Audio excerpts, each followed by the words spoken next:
All right, it looks like we are live. I always like to see it pop up on my screen that it's live. And welcome everybody. This is Phil Jose, Reading Smoke with Phil Jose. Every Thursday you can find me here at noon. It's right about noon now. We'll give just a few seconds for people to chime in. And if you want on the chat, just say hi on the chat if you're there. Or always, as always, you can drop me a note on comments or send me an email, whatever it is. I'm always interested in having a discussion with everybody out there in YouTube land, and really enjoying the interaction and doing the SBSK videos every week, and then meeting you here on YouTube Live at 2 o'clock Eastern Time every Thursday, and new content every week. Some subscribers we want to give a shout out to. Sorry, I got tongue tied there. Dirk Janik, WMR750, Timothy Siebert, welcome aboard Timothy. Number 89, Cody D, welcome Cody, and Alec DeSocio, welcome Alec. Hey, I want to also give a really big shout out to my friend Tony Fields. Tony, thanks for giving me such good feedback on the videos. I appreciate the comments that you make, and I'm super happy that these videos are helping you be successful in your training efforts, right? Shout out, this is a fire from Canada, from I believe it's called Laval, L-A-V-A-L Fire Department, and got a heads up from my brother Ben Ferlin up there in Canada, doing everything we do except for 20 degrees cooler. Those guys are always cooler than us, what can we say? All right, so even the still photo, I like to think about the still photo here. Just a snapshot, right? Even a snapshot in our mind, and we can see smoke from both ends, in the middle and the back. Down here we have it from the end, the gable end. We can see the fire coming out here, but there's also pretty good smoke coming out from behind that Bravo side where the garage is, and the garage door is open. So we're both looking at what the fire is telling us, what the smoke is telling us, and what it's not telling us, right? So Nick Salme from SBSK pointed this out. I had seen it a little earlier, but had not given it quite as much credence as he did. One of the things I was looking at for this attic fire, whenever I'm seeing attic fires, one of the things I always want to take stock of is the smoke maybe around the outside, to see if it's an exterior fire that extended inside, or it was to start as an inside fire. And typically, for attics, those are the two ways, right? One is for it to start outside, either a grill or a deck, or sometimes a car fire, that sort of thing. Around the outside, Bravo, Charlie, we're getting a good look at Delta, so we know it's not here in this video, but a lot of times from the Charlie side, there's a big deck fire or something like that, it'll extend up into the attic, right?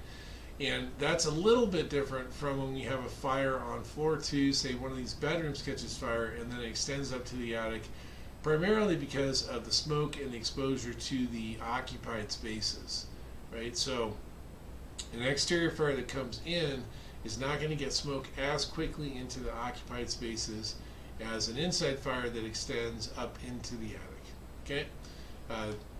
Never know how long either one's going to be. Just the inside fire is going to have more smoke, more heat inside these other areas quicker than an outside fire extending in. But if we look at this column back here along the Bravo side, I think Nick was right. There's a pretty significant column, high volume, turbulent, thick black smoke coming from the end over here, and it makes me wonder. You know, these are the things I wonder about, because we're not going to get a 360, right? If we were at this scene, could we pop over to this side really quick? Yeah, we'd be able to see that side really quick.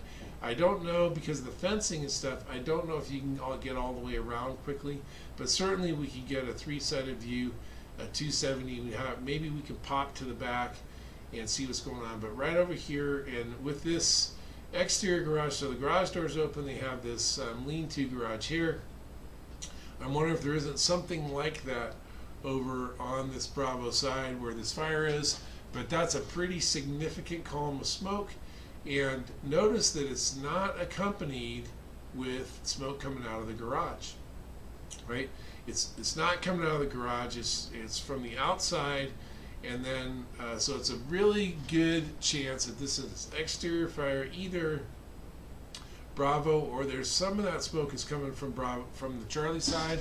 So maybe Bravo, Bravo Charlie, or Charlie on the exterior is where that fire started. And so you can see sort of intermixed here. But yeah, there's a pretty good column there. All right. So that's what's going on outside the house. What's going on inside the house? And high volume turbulent thick black smoke here. High volume turbulent thick black smoke. A little bit lower volume, but still pretty significant volume. And then we have this flame, of course. That flame likely, right, likely coming out of this gable, a gable vent just like this on this end of the roof. And so what we know about these two sections then is we can say this has more ventilation than this does. Will there eventually be fire coming out of this hole if we don't do something about it? Yes, right? Yes, there will. And then you can see also along the ridge vent, there's pretty good volume, velocity, density, color, VVDC all the way along here.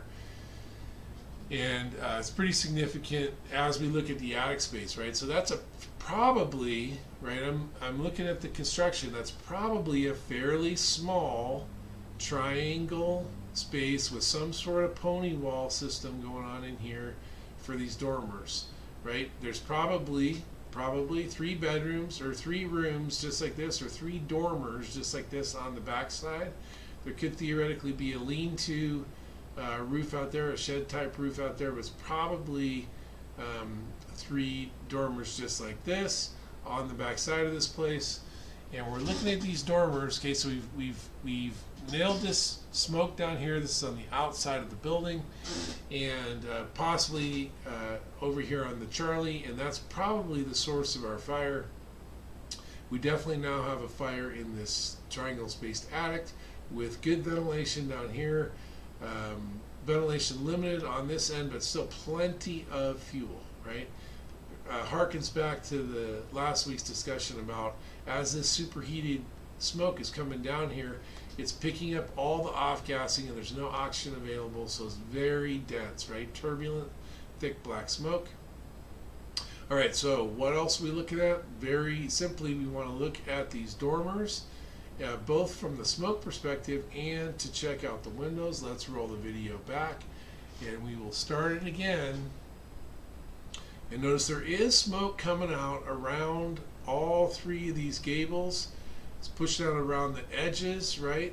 But the windows themselves, this window, this window, this window, to me, those look pretty clear, right? Now, is there likely smoke in these rooms? I think that's almost certain, right? If we look at having this much velocity, that means there's a lot of pressure from the fire in this attic space, and it's pushing smoke down through, at a minimum, through the light fixtures. Could be through the, if you got wired in smoke detectors, even if you got can lights and stuff in these rooms, there's smoke being pushed down. And it could even be, you see a little bit of traces out of this wall here, right? You see a little bit of traces out of this wall right here. So you could have smoke even coming out of the electrical outlets down low in these rooms. Probably not super dense smoke, probably pretty good visibility. Searches would be really, I think, relatively quick up there. You probably wouldn't have to be down, you know, super low. Probably, I would guess, in that 3 to 4 foot range, and from there down, you're probably going to have 8 to 10 feet of visibility. That's my guess. In these rooms, at a minimum. It might even be better than that, which means we can clear the space. We can clear it super fast once we got up there. But we can see there's also nothing on the ground floor, right? Nothing down here, nothing coming out of the garage. So the first floor is probably wide open. In fact, right now, the risk for civilians, the risk on the ground floor is very, very low, right? I mean, certainly we don't want them in there, but I wouldn't spend a lot of time trying to clear this out before I got upstairs and started doing something about this. Another thing that's interesting when we start talking about this read of the smoke, right? Understanding we have an attic fire likely extended from the exterior, is that when you arrive at this, you have 2 tasks that need to be done right now. One is that fire attack up into this space and getting it searched. The other is to do something about this source fire, because if you don't do something about the source fire on the outside, you're not going to be able to stop the progression into the building. And so, at least in my experience, a lot of department SOPs, SOGs talk about the first and second lines going to the same place as an attack line and a backup line.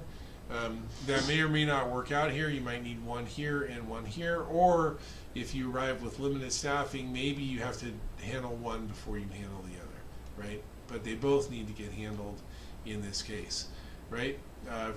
Open front door, probably the stairway's right in the center here, and probably there's a hallway down the center of this second floor, right? Small spaces here, small space here, small space here, but there's going to be a lot of work to dig all the char and everything. There's going to be a lot of overhaul here, and a lot of good work for our friends on the truck to take care of when they get there. And you can see, in fact, here they're stretching over to the side, so it looks like they're going to hit that exterior fire first. And of course, we don't know anything about what else is going on, how many additional units are coming, what information they have from people on scene. I thought I saw a police officer earlier, so maybe they've got some really quality intel for them about the structure itself. But that as it may, the quick read is we have an attic fire that started on the outside, right? We should be able to see that within a few seconds on this scene, and with a little practice, we can start to pick up these other pieces like the smoke from the dormers, the windows. Those are all critical cues for us that we have to be looking at the building, right? We're reading the smoke, reading the building, and figuring out what we're going to do about it. Okay? As always, you can look. I added a bunch of classes that I'm going to be teaching as we go forward here. Rancho Cucamonga, California is the next one. McMinnville, Oregon's coming, but they're not open to the public just yet for registration, so there's no link. But be teaching for the Fire Nuggets in Santa Clara, be in Channelview, Texas. I'll be, of course, I'll see everybody at FDIC, and that's in Indianapolis. I'll be teaching at Firehouse Expo. That's actually going to be a Chief Officer Development Program, a new program for me, but something that's an adaptation of what I've been doing for myself and some folks I work with online every week. Anyway, for this week, for the SBSK and the brothers over there who made that site possible, and for YouTube Live, this is Phil Jose and the Art of Reading Smoke, and I'm out.